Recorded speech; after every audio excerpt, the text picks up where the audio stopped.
Welcome back to Lobotrax. I'm Nick Marson. I'm Steven Siegel. We have a very special edition of Lobotrax today.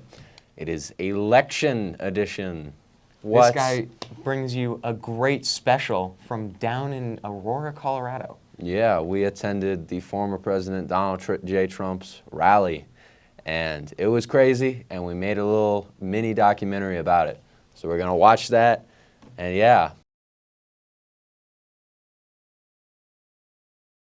Hey guys, it's Nick Marson. I am stuck in standstill traffic here with my cameraman Jack, and we're going to film the Trump rally today. Actually, his campaign website lists it as just him making remarks. So we're going to that. We're going to be interviewing some people. Going in, I'm feeling a little nervous. Obviously, there's been some political violence in the United States recently. Over the summer, there was a fatal shooting in Butler, Pennsylvania, which killed innocent bystanders and obviously hit the former president in the ear. And yeah, there's always a risk associated with this stuff, but we're going to try to be real journalists today and cover something important. And quick disclaimer, any thoughts or opinions shared in this video do not represent the opinions of Jefferson County Public Schools, Conifer High School, Lobotrax, Ms. Thompson, Gregory Menier, or any of the above. This is simply an informational video covering a political event, and we think it's important because some of the senior class can vote now. And we wanted to get people's thoughts, adults who have been voting for years now, and what better way to do that than at a political event? So yeah, hey guys, it's Nick again. We're here in a neighborhood right next to the Gaylord Convention Center where Donald Trump is speaking. And this is what it looks like. It's actually very nice and quaint. And for a place so surrounded in political discussion right now about violence and gang takeovers, you wouldn't think this would be here, but there is always a different angle to the story. So we are outside, approaching the Gaylord here. As you can see, Aurora is kind of set up in a way where it kind of goes nice little quaint suburbs. If you turn around over here, beautiful houses. We've had a very nice experience here so far. Me and Jack pet a little bulldog puppy on the way here. But yeah, no, that's where he's speaking. It's kind of crazy, just like there are suburbs literally right next to it, because that is a massive complex. I don't know if you can tell. But yeah, we don't know what to expect from the people there. We're hoping everybody's nice and cordial. I'm sure they will be. And yeah. The first person we interviewed was from a group of 3 people who were protesting right outside the convention center. But before we get into that interview, we wanted to give you some context. Rumors of an alleged gang takeover of an apartment complex in Aurora started on August 28th when a local TV broadcast reporter based in Denver posted a video on X supposedly showing a group of men, 4 of whom appeared to be carrying firearms, entering an apartment building.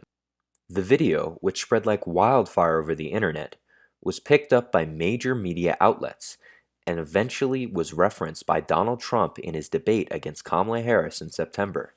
Due to what many consider harsh wording by the former president, a lot of people across the United States, and in particular Colorado, have come to see Aurora as an unsafe place overrun by gangs, which these people say is a misrepresentation of their hometown. The lies have been documented, but the lie that bothers me the most is the lie about our city, because I've lived here for 45 years, and immigrants probably built these houses. I know they built this hotel. I know they're working in this hotel, and we love our immigrants here. Now, because we're a high school media production, we wanted to stray away from a topic so shrouded in political partisanship and misinformation. So, instead, we opted to interview rally attendees and protesters about their opinions on more general information regarding the upcoming U.S. election. This was the first question we asked. We were wondering, what advice would you guys have for young voters? Be careful where you get your information from. Okay. Fact check everything. To young voters out there, I really just encourage y'all to maybe, read articles from Fox News and read articles from CNN. Draw your opinions from both sides, and then you can it'll be a lot easier for you to get your real opinions. The worst thing you can do is just get your news from one resource. It's very important that you get involved in the political process. It's difficult to determine what's right, what's wrong, but keep searching and use the internet and use your mind to figure out what's a bunch of hogwash and where the truth truth is. Just do not follow MSNBC, do not follow Fox News. Make your own informed decisions and do not follow a herd. Be your own independent voice, come to your own conclusions. I want you to do your own research. Find where you need to go in your life and what works best for you. Okay? As we pushed further into the crowd to attempt to gather more interviews, we came across a street corner with more protesters just intermingling with the Trump crowd. Obviously, this did not go well. A lot of what you're going to hear right now is expletives. We're going to have to bleep a lot of it out. How much they pay to get here? How much they pay to be here? It's not good, you know? That laugh I did there was not because I thought this was funny. I was actually extremely nervous that something would break out between the two sides and that we would get caught in the middle of it.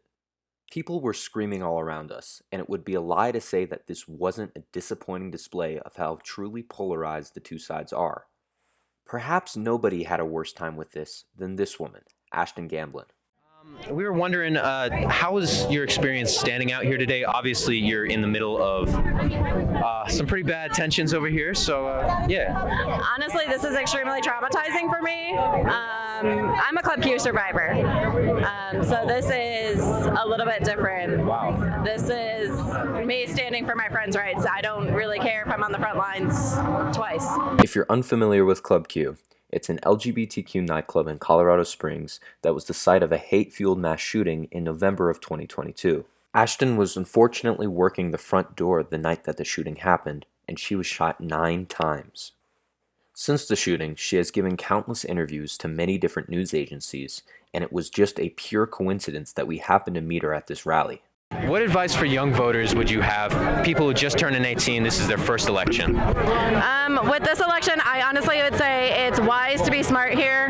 Like really wise. I know it's kind of a redundant statement, but the thing is you need to vote as if your best friend is gay, as if your daughter's a woman. Your future kids are going to be women. It's more about what is right for the country in the long run and what you would want to see come out of this country. If you want everybody to have equal rights and, you know, have access to the healthcare and things that they need, then that's what we need to take into consideration. It's not just 4 years and if the economy is going to be better. It's what's going to be best for humanity in the long run. At this point, me and Jack were getting a little concerned with our safety, so we decided it would be best to leave.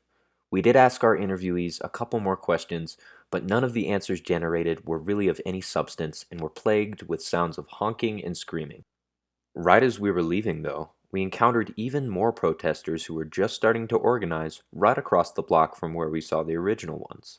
Unlike other protesters we encountered, though, who are mainly protesting in general support of Kamala Harris, these people were mainly part of organizations such as the Colorado Palestine Coalition, the Colorado Socialist Party, and many others. We felt comfortable enough with the amount of police presence right next to the protesters, so we decided it would be best to get one final interview to get yet another angle on the protests and the rally. When we picked a random person out of the crowd to interview, we were surprised to find that we actually picked a man who has 42,000 followers on TikTok and goes by the name Punks. We're wondering, what's your experience out here? Obviously, this is a very tense climate down here, but... Yep. Yeah. So I have a lot of experience protesting. When I was a little kid, I protested in California for Rodney King. Did Ferguson, Missouri, and 10 days for George Floyd here in Denver. And this is actually more mellow, I would say, in comparison, keeping us divided this way. Apparently, the situation must have escalated after we left because you went on to post this on social media. That was the most intense protest I've ever been to. They were very mad we were there. So it looks like it was a good call to leave when we did. Unfortunately, our interview with this man got cut short due to audio issues, but on the advice question that we asked him, he pretty much said what the overwhelming majority of people that we interviewed said. Check your own sources and do your own research. After all of this confusion and conflicting ideas and screaming and yelling, me and Jack were just done and ready to go home, and at the end of the day, we decided to cap things off with some tacos at a local taco truck. So, that's the Trump rally. It's weird. I'm not going to lie to you. This is like bizarro land. Right now we are eating tacos from a nice little food truck. And if you pan over there, we got counter protesters, which we have some footage of. And then this whole line of Trump supporters going around the block. The line's actually thinned out a little bit. They're not going to be able to make it in there because Trump is delivering his remarks in 2 minutes. So yeah, we want to leave this up to you guys. The opinions you heard expressed today, once again, do not reflect our opinion, don't reflect Lobotrax, don't reflect Ms. Thompson, Munir, any teacher in the school, anybody in Jefferson County Public Schools. All we want you to take from this is, how do you feel? How do you feel when you see these scenes? And we just want to keep you guys informed because the political climate in this country is not great right now. And I think if we can just promote a little bit of unity, I think that's what we all need. And that's like basic, and that's really easy for me to say because I'm sitting here away from that mess.